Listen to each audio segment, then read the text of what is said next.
नाजरीन, आप देख रहे हैं रियासत का मशहूर व मकबूल यूट्यूब चैनल बज़्म आईना। वकील साहब पोस्ट सैयद कुदरतुल्लाह क़ादरी वकील साहब एक बार फिर करनूल की इंतहाई ज़रूरी अहम खबर के साथ आपके रूबरू हाजिर हूँ। ख़बर यह है कि आज करनूल ज़िला कलेक्ट्रेट के रूबरू प्रजास्वाम्य संस्था तंजीम की जानिब से ईरान में हो रहे वार के ख़िलाफ़ एक पुरज़ोर एहतजाज किया। इस मौके पर उन्होंने अमेरिका के ख़िलाफ़ नारेबाजी की और फौरी तौर पर ईरान पर कर रहे जुल्म व जबर को रोकने का मुतालबा किया। आप देखिए ये खुसूसी रिपोर्ट। सैयद कुदरतुल्लाह क़ादरी वकील साहब को दीजिए इजाज़त। अगर आप हमारे चैनल को अब तक सब्सक्राइब नहीं किए हैं तो ज़रूर सब्सक्राइब करें, लाइक करें, शेयर करें, कमेंट करें, बेल बटन दबाना ना भूलें ताकि लेटेस्ट वीडियोस आप तक आसानी से दस्तयाब हो सके। అమెరికా ఇజ్రాయెల్ కలిసి ఇరాన్ పైన చేసినటువంటి దాడిని అక్కడ స్కూల్ ఇజ్రాయెల్ అమెరికా కలిసి ఇరాన్ పైన యుద్ధం చేస్తా ఉందంటే దీన్ని బట్టి అర్థం చేసుకోవాలి. అమెరికాలో ఉన్నటువంటి ఆయుధ సంపత్తి వల్ల ఆర్థిక వ్యవస్థ అంతా కూడా కుప్పకూలిపోతుంది. యుద్ధాలు ఏదో ఎక్కడో చుట్టూ ఏదో మూలన యుద్ధం జరుగుతూ ఉంటే వాళ్ళకి సంబంధించినటువంటి పరికరాలన్నీ కూడా అమ్ముడుపోతాయి. కాబట్టి ఈరోజు అమెరికా వాడు వేసినటువంటి పాచికలో మిగతా దేశాలు లేకపోతే మన శాంతి కార్యక్రమానికి చాలా మంచిది. ఇది కొనసాగించడాని కోసం తక్షణమే యుద్ధం ఆపాలి, శాంతి చర్చలు జరపాలని చెప్పి అవసరమైతే దీంట్లో తక్షణమే ఐక్యరాజ్య సమితి వేల సంవత్సరాలది.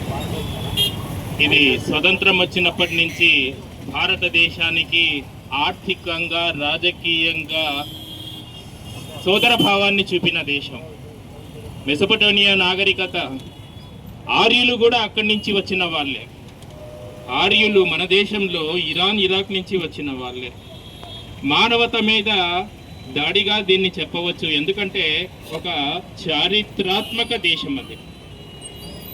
సంపద కోసం, ఇంధన వనరుల కోసం, ఆర్థిక శక్తి కేంద్రీకరణ కోసం జరుగుతున్న కుతంత్రాలలో ఒక శాస్త్రీయ సాంకేతిక నియంతృత్వ యుద్ధంగా దీన్ని మనం చెప్పవచ్చు. ఎందుకంటే ఏషియాలో ఇజ్రాయిల్ అనేది ఒక రాచపుండు, ఒక క్యాన్సర్. ఈరోజు ఇరాన్ కావచ్చు, రేపు ఏ దేశమైనా కావచ్చు. సో దాన్ని మూలాల నుంచి తొలగించేంత వరకు, మానవత్వ మీద దాడి జరగకుండా చూసేంత వరకు అన్ని దేశాలు కలిసికట్టుగా, ఎందుకంటే యూరప్ దేశాలు ఖండిస్తున్నాయి, ఏషియాలోనే ఖండించడం లేదు. Yes, thank you. వద్దనండి వద్దనండి యుద్ధాలు వద్దనండి, శాంతి దూతలానండి వద్దనండి యుద్ధాలు వద్దనండి. సమాజంలో ప్రపంచ దేశాల్లో యుద్ధం స్టార్ట్ చేస్తే ఎంతకాలం యుద్ధం చేస్తాం? ఎప్పుడో ఒకసారి శాంతి చేయాల్సింది, శాంతి చర్చ ద్వారా యుద్ధం ముగించాల్సింది. అటువంటి ఫస్ట్ టైం యుద్ధం మళ్ళీ ఎన్ని సంవత్సరాలు పడతావో ఎవరికి తెలియదు. ఇక్కడ మనం గమనించాల్సింది ఏమంటే, మతం రాజ్యమేలితే మత సంస్థల ఆధారంగానే ప్రజాస్వామ్యం వెల్లపించిన